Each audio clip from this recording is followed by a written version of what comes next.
welcome back to my channel. My name is Derica and you are watching Shelf Love with D. Welcome back to my video. I am hoping to not be on here before you long.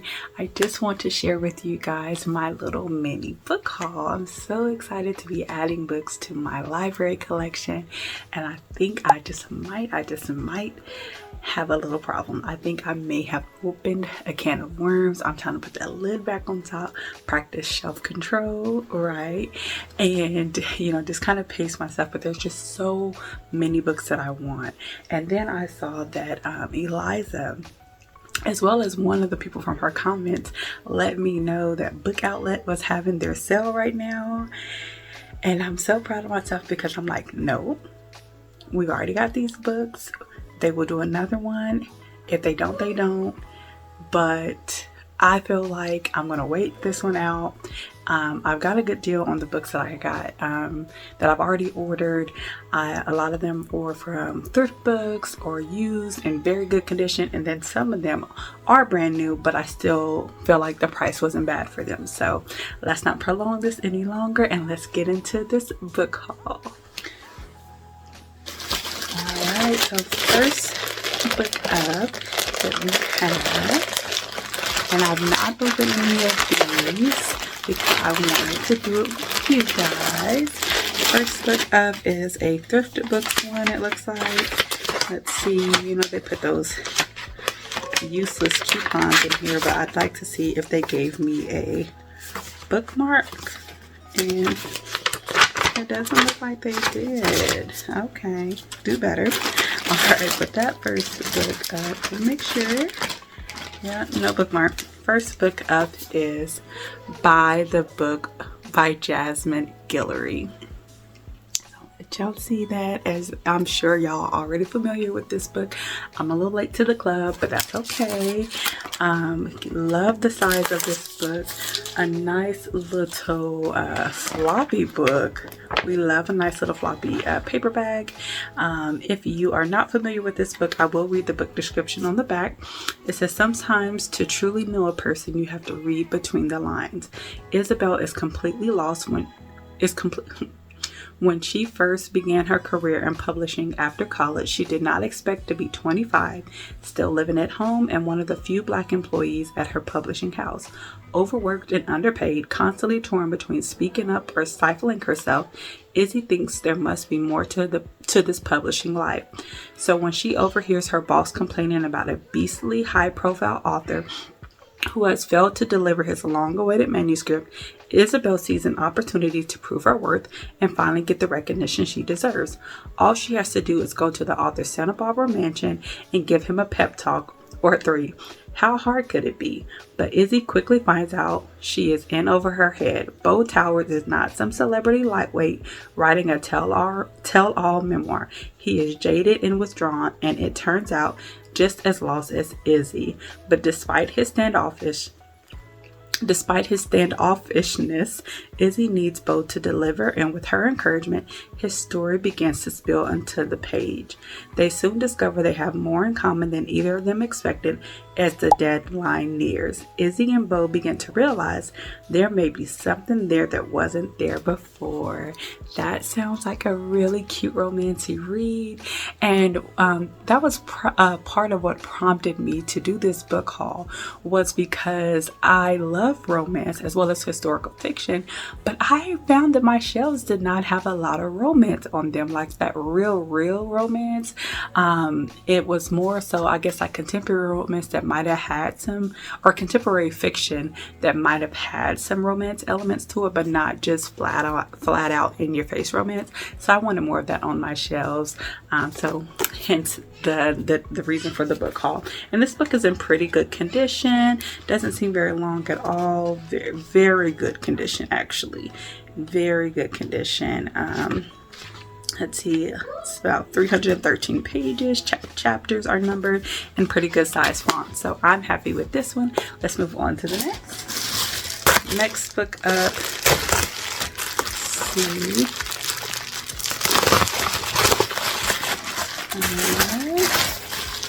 This book is The Perfect Marriage by Geneva Rose. And I have wanted this book for a long time. I know now that she has The Perfect Divorce, which I assume is book 2. But I saw this book floating around so much last year and I wanted it so bad. Now I finally have it. Let's see here. Let's look at it. I don't know what that is. There's something. I don't know what that is. Oh, it's from the pages that have like, it has like little roses on it, on the edges of it. And how cute is that? Okay, love that, love that. Let's see, it's a good size book, not too bad, not as big as the other one, but still pretty good. The font is a pretty good size. And what is this? Oh, that's okay, so is that a little sneak peek for The Perfect Divorce, which I will be getting that book very soon. So it looks like about 340 pages. Chapters are numbered, we love that. It says his mistress is dead, his wife is his only hope. Look at this cover. I know it sounds crazy because it's like blood and stuff, but love the cover. Okay, so it says the breakout thriller that has shocked millions of readers around the world. Sarah Morgan is one of the best criminal defense attorneys in Washington, D.C. With a perfect case record and having made named partner before the age of 35, her life is going exactly as she planned. However, the same cannot be said for her husband, Adam, a failed author who's grown to resent his wife's success as he feels it comes at the expense of their relationship. For almost 2 years, Adams has kept his affair with Kelly Summers a secret. But everything changes when her body is discovered at the couple's lake house and Adam is arrested on suspicion of murder. Sarah now finds herself facing her most challenging case yet when she vows to defend her husband, a man accused of murdering his mistress. I ain't helping that man. While Adam is certainly guilty of sleeping with Kelly, the question remains, is he guilty of killing her too? Ain't my business. You should have never been sleeping with her. It would have never been up for question. Next. All right. So excited. Can't wait to get to that one. Okay. And I don't know why.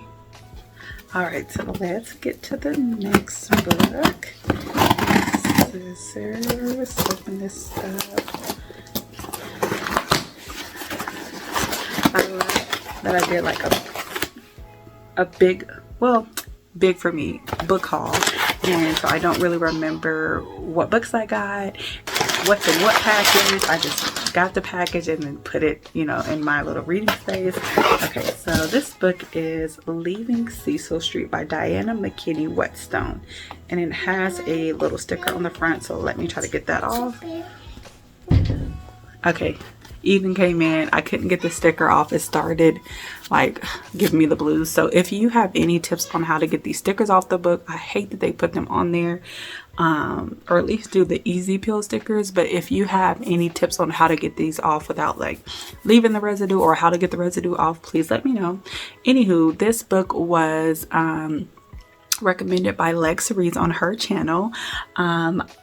The synopsis just really reeled me in. I love the cover, and y'all know I'm all for our OG authors, so want to get all of them on my shelf and their collection and just dive more into those OG reads.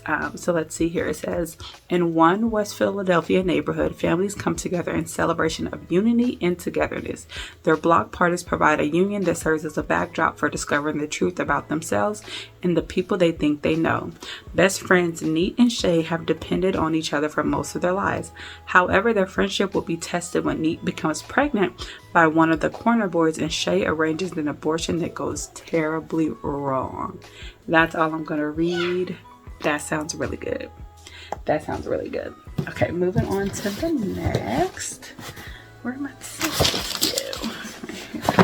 Let's see which way I should open it.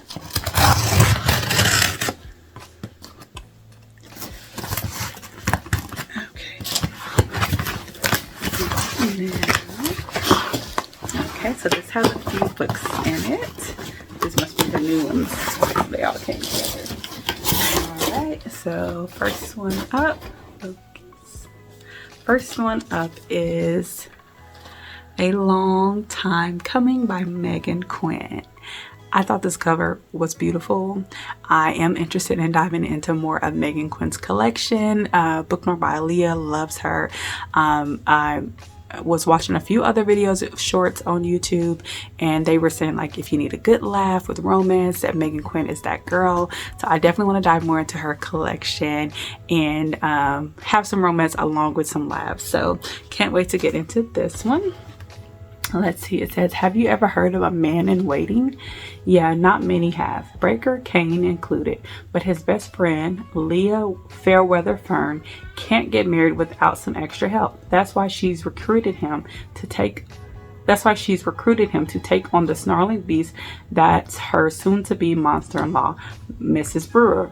For some reason, the groom's mother seems to have never heard the phrase, what the bride wants, the bride gets. Lucky for Leo, Breaker has, and he accepts the challenge. After all, how much trouble can one woman cause?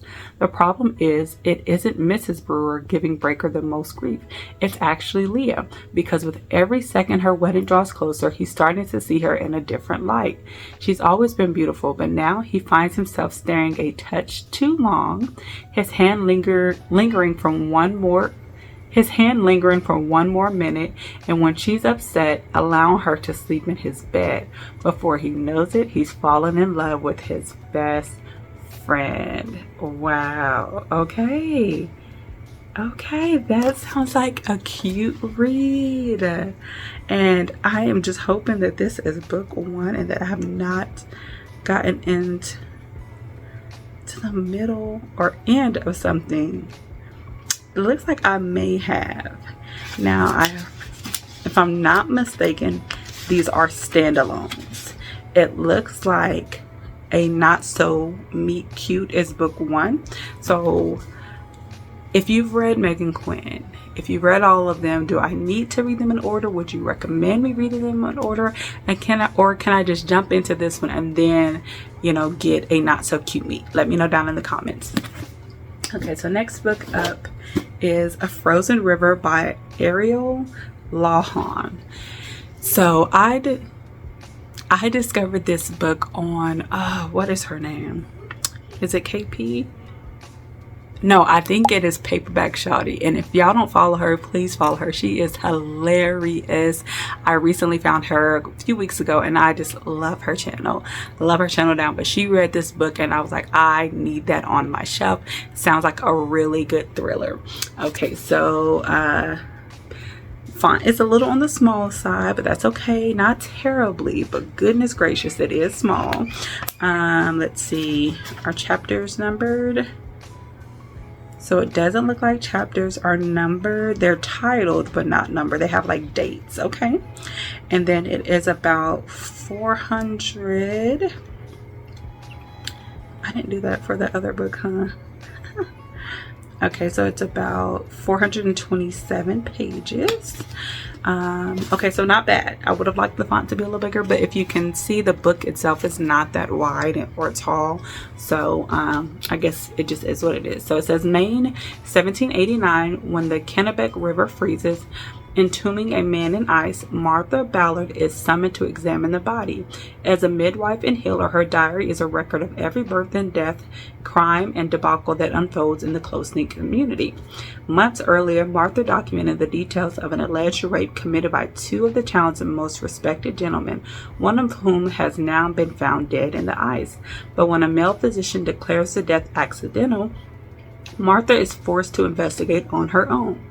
For one winter, as the trial nears and prejudices mount, Martha doggedly pursues the truth.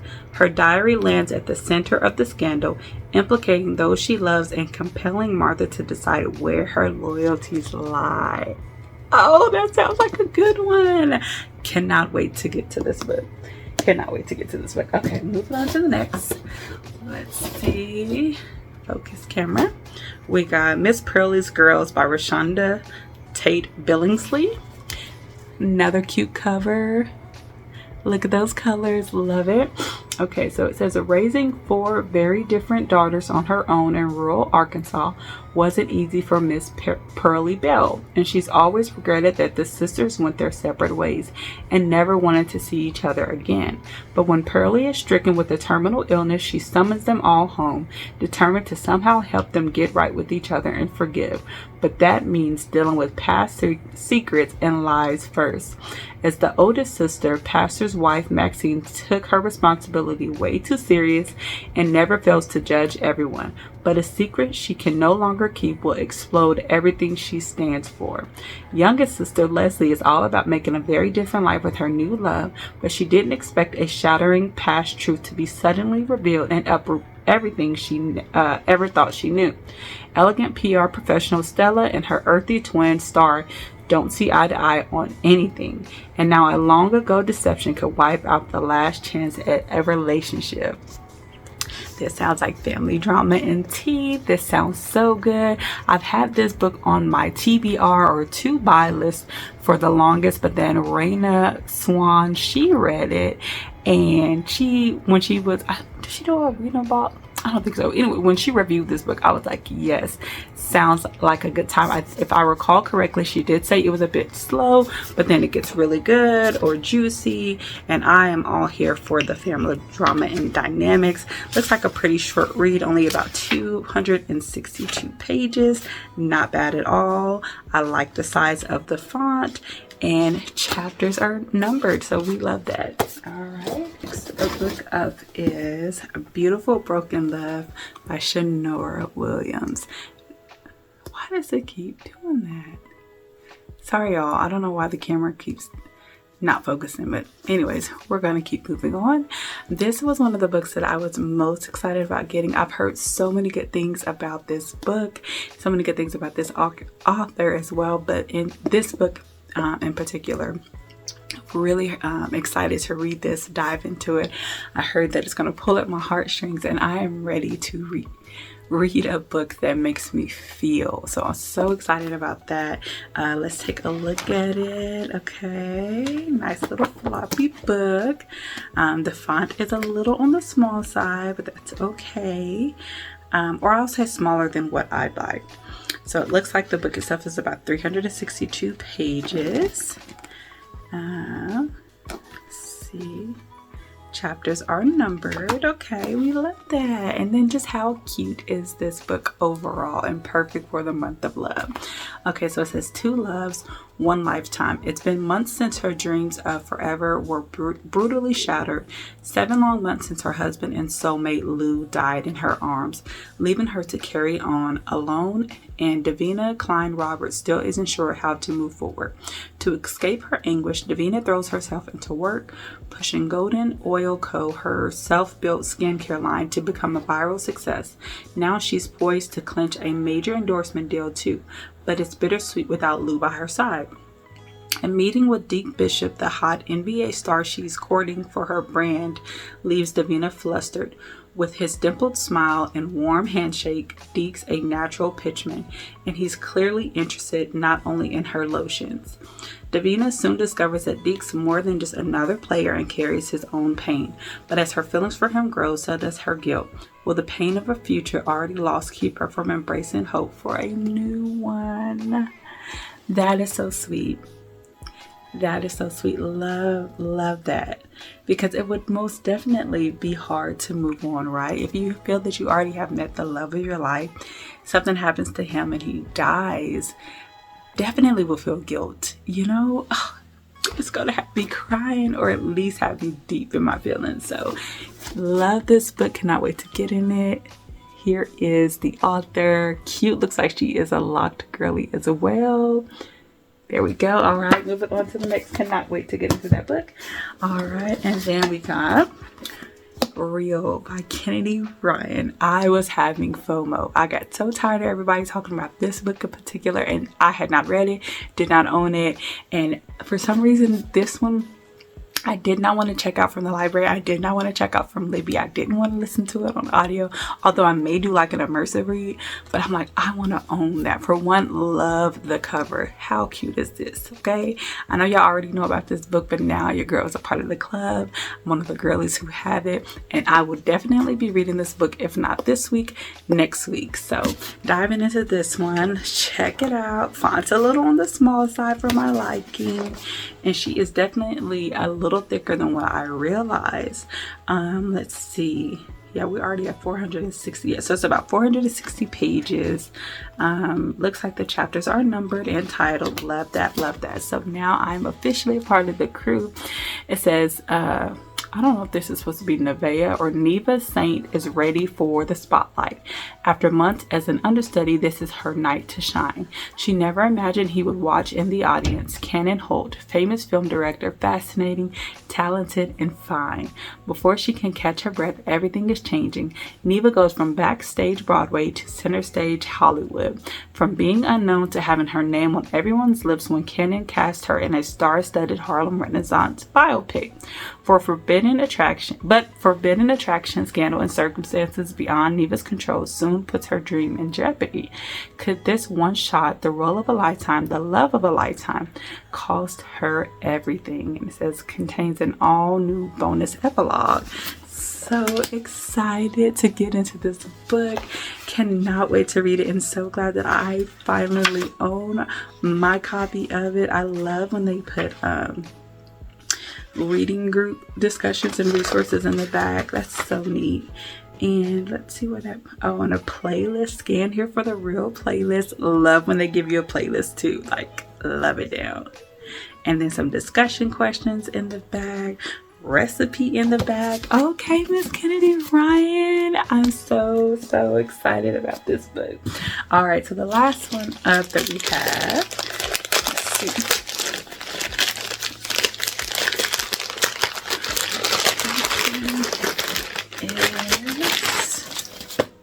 Make a Scene, and this is by Mimi Grace. I want to say my girl, what is her name? She's semi new to me. Melanin. I'll put her name on the screen to give her, credit for this. But she was saying that Mimi Grace is amazing, and if you don't read Mimi Grace, that you should. And especially, I think her the main one she recommended or said to read first was Make a Scene, and love the cover. Look at the donut on the back. And she has a few other books, or a couple of other books that I want to get into as well, but this one was just so cutesy, and I thought perfect for the month of love as well. Oh, okay, so it has some triggers in the front, which is nice. So she put some triggers in the front for, anyone who wants to check that first. I don't really have many triggers. Even if a book contains something that I went through, I don't mind reading about it. I think it just kind of helps me to continue to process, continue to grow, and maybe learn from it.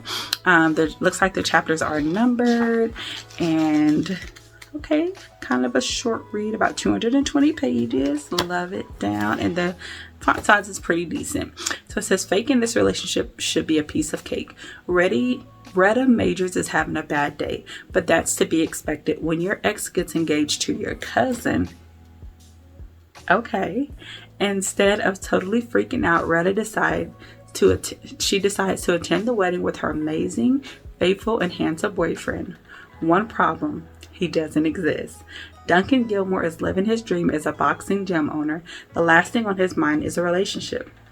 That's until the baker next door makes him an offer so bizarre he can't refuse. One weekend of pretending to be Retta's boyfriend should be easy. However, shared kisses and flirting start to blur the lines in their fake relationship. When their performance draws to a close, would they go their separate ways or return for an encore? That sounds so cute. As I said before, fake dating trope isn't wouldn't be like my top pick, but I don't mind it. That's definitely when I put my mind in the space of this is fiction and I'm about to read a cutesy read. Let's see what situation they come up with next that is forcing somebody to, fake date or pretend that they're fake dating. So that is it for my little book haul, but I do have an update for you guys regarding my February TBR. So I know that we had the little fun video where I have my TBR prompt jar, and I picked out all the books that I was going to read for the month of February. Well, oh, and then the plan outside of that was that I was going to come with another video and do my Black History Month reads for February. So I was going to have my TBR along with my Black History Month reads. Well, that is a lot of reading in a short month, and especially with the way that I've been dealing with me being sick once again, and my another one of my kids being sick.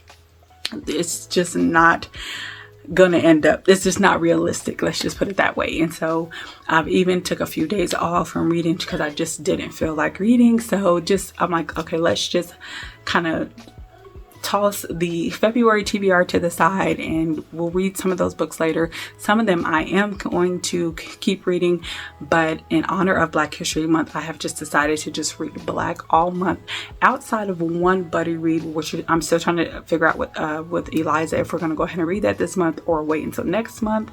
But outside of that buddy read and the book that I am currently reading, I'm going to be reading Black for the month of Black History Month. So for the rest of this month, I will be reading Black books. So let me update you on what my new February TBR is. Okay, so my Black History Month TBR update. This was one of the ones that I picked already from the prompt jar, which I'm sticking with this because Eric Jerome Dickey obviously is a Black author. I've already been reading this and it is getting so good, but frustrating at the same time. I'm like, forget Nicole. If she confused, let her be confused. Go find you somebody else. But anyways, that is not for today's video. We'll talk about that on Sunday. But sticking with this one, if you remember, the prompt was a book that is around the age that was published around the year that your oldest was born. So I'm sticking with that. And then for my water books, that prompt was like pick 2 books that have water on the cover if I hadn't drank 2 bottles of water by that time, which I hadn't and still haven't today, but I'm gonna get on it. These are my 2 water reads. So Children of Blood, or read the words on the cover, like, come on. So we got Blood in the Water. We got Blood in the Water by Tiffany D. Jackson, and then Sing Me to Sleep. These are going to be my water reads. And so I'm swapping these out for the other ones, and I will be reading this one with my son. I know y'all have been seeing me talk about this book. It is just so hard with extracurricular activities and school and studying and all that. We're trying to sit down with him and get a book read the way that we want to read it together. So hopefully we'll be able to do that this month. And then I think one of the picks was a thriller. And so that is going to be Do What Godmother Says by Ella Stratton. So excited to get in that one. And then, of course, y'all know I am trying to get real read. Realistically, I don't know if I will be able to get real read this month. I would like to, but I'm not positive. Considering the TBR stack that I already have, it may be possible that I swap this out with one of the other books if I'm not enjoying it. But if I don't get this book read this month, of course, I will read it next month. What is the issue? Focus. I will read it next month, and or sometime soon, but I definitely want to read this because I know the second book is coming out soon, so I want to already have this one read. Okay, so moving on. And then the other one was like the third book on the bottom, which was, I showed you that book. And so since that wasn't a book by a Black author, I just moved on down the road until I found a book by the Black author, which this one was, the next book on the bottom shelf, which is Wahala by Nikki May. So these are my new TBR reads for the month of love for February, and hopefully I can get these done. None of them are really too thick. Here we go. So I can see none of these seem, too long or not realistic for me to be able to finish this month. I'm already just about done with Eric Jerome Dickey, and then I should be able to get to these, and cannot wait to read these and discuss them with you guys. Now, I don't want y'all to think that I'm running away from what was that book called? I'll put it on the screen. I think it's A Little Life. I'm still gonna read that book, but I'm gonna push it to March because I would like to, just make Black History Month a focal point, because it does get overlooked So I definitely want to acknowledge that and read Black books and support Black authors this month and talk more about Black authors this month. Although I do read Black authors all year round, I also have a mixture, but I just want to be intentional about this month and read Black books. So that is my new TBR, and that is the book haul for today's video. Thank y'all so much for joining me. I appreciate each and every one of you. Let me know down in the comments about the Megan Quinn book. Am I good to go ahead and read the A Long Time Coming, or should I wait and read A Not So Cute Me first? Let me know. Thank you so much for watching, and per usual, until next time, don't forget to show yourself some love today. Blessed with another chance, blessed with another chance, blessed with another chance.